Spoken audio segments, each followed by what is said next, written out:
Pagi Pak Teguh. Ya, silakan Pak Ade. Perkenalkan saya Ade. Jadi ini Pak, untuk ISSP ini kan dari tahun lalu ya, awal tahun itu 170, terus naik tertinggi itu 500 sesuai yang ditargetnya di buku EIP itu Pak. Ya, ya, ya. Tapi sekarang ini malah turunnya lumayan nih Pak, sampai 370. Nah saya kebetulan baru saja masuk kemarin 370 itu 5% dari Porto ya. Nah ini baiknya gimana Pak ke depannya dengan situasi ekonomi Indonesia saat ini, prospeknya bagaimana?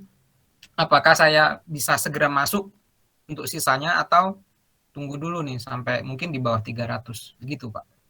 Oke. Eh, ISSP ya. Pak Ade tahu ini bergerak di bidang apa? Ya, saya sudah tulis di ebook, tapi bergerak di bidang apa dia? ISSP ini. Di itu Pak, dia beli lembaran baja terus dibuat semacam apa ya, pipa-pipa baja gitu Pak. Terus dijual ya di perusahaan konstruksi mungkin atau di pertambangan gitu Pak. Ya. Jadi ISSP itu dia beli baja lembaran ya dari Krakatau Steel atau dari impor dari China dari mana-mana, lalu digulung, lalu kemudian jadi pipa. Jadi pipa ini kemudian bisa juga jadi ini tiang listrik. Tiang listrik itu kan dari baja juga tuh yang jadi bulat gitu ya, jadi kayak tabung seperti itu. Dan pelanggannya itu kebanyakan perusahaan konstruksi dan ini perusahaan gas negara, pegas. Jadi pegas itu butuh banyak pipa-pipa baja untuk membangun jaringan pipa gas. Kalau gas itu kan dialurkannya melalui pipa ya. Pipa ini ada yang gede, ada juga yang kecil. Termasuk ya pipa-pipa untuk pembangunan rumah, untuk pipa keran, kamar mandi dan seterusnya, itu ada yang nggak cuma dari plastik tapi dari baja gitu. Nah, belakangan ini sebenarnya kalau kita perhatikan konstruksi lalu pembangunan pipa dan seterusnya itu lagi banyak sebenarnya. Pembangunan infrastruktur itu kalau yang saya kelihatan nih ya, contohnya tahu proyek kereta cepat Jakarta-Bandung ya, yang dibangun sama Waskita sama BUMN itu masih jalan sampai hari ini dan sudah berapa persen gitu progresnya. Dan belum lagi pembangunan pipa dan seterusnya itu masih dikebut. Betul, kita tahun 2020 lalu resesi, proyek-proyek itu banyak yang berhenti. Tapi sekarang kita sudah masuk ke periode pemulihan. Udah masuk tahun 2022, udah hampir 2 tahun krisisnya lewat. Nah, jadi beberapa perusahaan termasuk ISSP itu diuntungkan oleh meningkatnya permintaan pipa-pipa baja itu tadi. Dan di sisi lain harga baja itu sendiri ya, contohnya di sini nih, steel, nanti bisa dilihat ya. Tapi harga baja itu dalam beberapa tahun ini seperti juga harga komoditas yang lain sempat naik signifikan nih. Dari tadinya 3.500 ya yuan per ton menjadi 6.000 ya, sekarang turun lagi tapi tetap nggak balik lagi ke 3.500 itu. Masih di 4.700 yuan per ton. Nah, harganya naik, permintaannya pun naik. Hasilnya apa? Cuan. Ya kan? ISSP kemudian labanya sangat besar dan itu yang menjelaskan kenapa kemudian harga sahamnya pun naik ya. Dulu dia itu cuma 80 perak, malah cuma 100, sempat naik nih 2019 tapi turun lagi. Nah, di tahun 2020 ini dia lanjut naik. Sempat mentok sampai 500, kemudian sekarang lagi turun. Ini tuh kalau sebenarnya bisa dibilang konsolidasi, Pak. Nih saya kasih lihat ya. Saya kasih analisa teknikal sederhana. Kalau kita bicaranya teknikal, Pak Teguh ada pakai teknikal? Iya, tapi sangat-sangat sederhana dan ini memang menurut saya ini juga membantu gitu. Nah, ini kan dia mulai naik itu dari bulan Oktober 2020. Nah, dia di sini nih. Kita harus bikin garisnya itu di sini. Nah, seperti ini.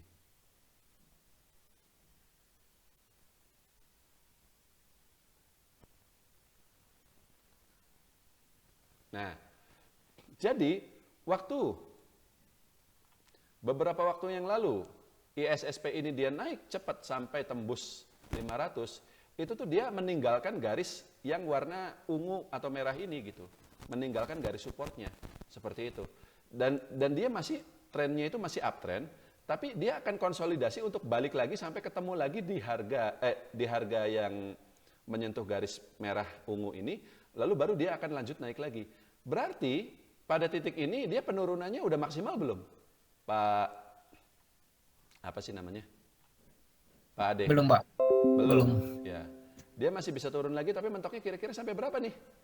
350 mungkin, Pak. Betul, 350. Kalau dia turun sampai 350 itu, tapi dia berhenti, nggak turun lebih dalam, sehingga tidak tembus di bawah garis ini gitu ya, dan dia kemudian naik lagi, baru itu bisa dikatakan confirm uptrendnya berlanjut.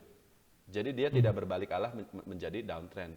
Dan kita bisa mengatakan begitu kalau misalnya kinerjanya ISSP yang tadi di sini ya, misalnya kita lihat nih.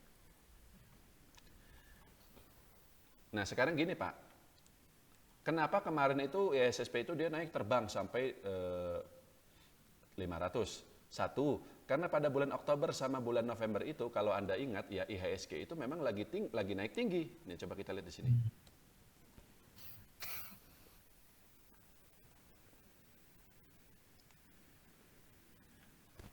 Nih. Jadi pada bulan Oktober November nih, ini kita bisa lihat di sini Bapak Ibu sekalian. IHSG itu kan sebelumnya bolak-balik aja di ini ya di 6 ribuan ya. Tapi memasuki bulan Oktober sampai November itu dia naik nih. Dari 6.100 dia naik sampai 6.600. Sampai hari ini ya dia masih di situ, masih di 6.700-an. Tapi ketika dia naik kencang di sini dari posisi 6.000 sampai 6.600, ya saham-saham juga pada naik tinggi. Nggak cuma ISSP, yang lain-lain juga. Dia terbang cus sampai 500 ketika itu gitu ya.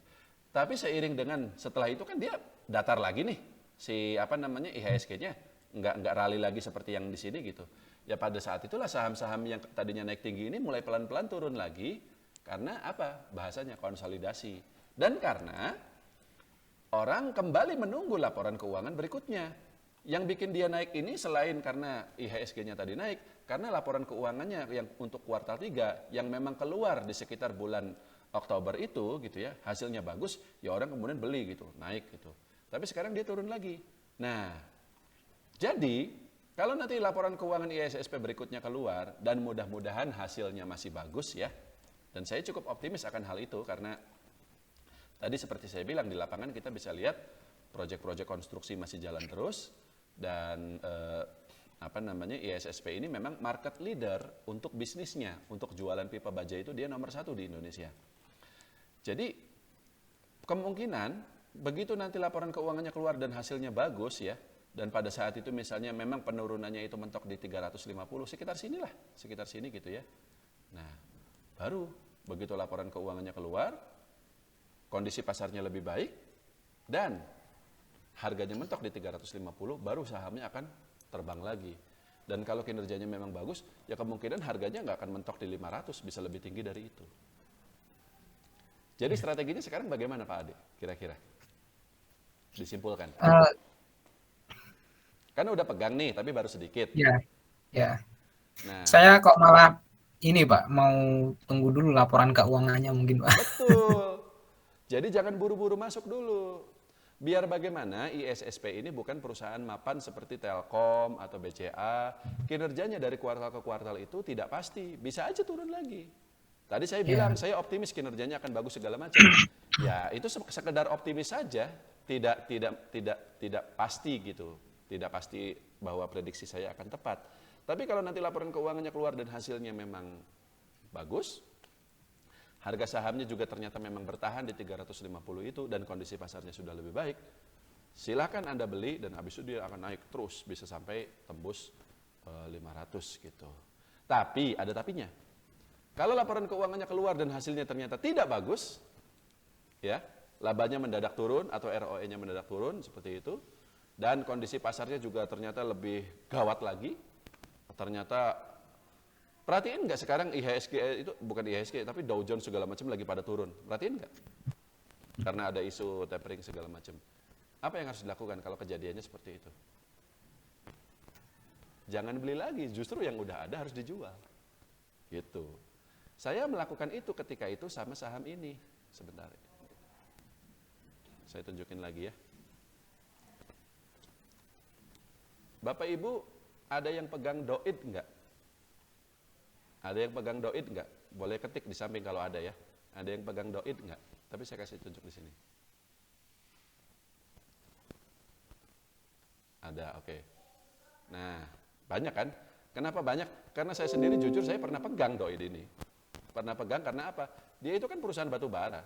Perusahaan batu bara ini saya sangat optimis dengan saham-saham batu bara ketika itu. Ya sampai sekarang juga saya masih optimis.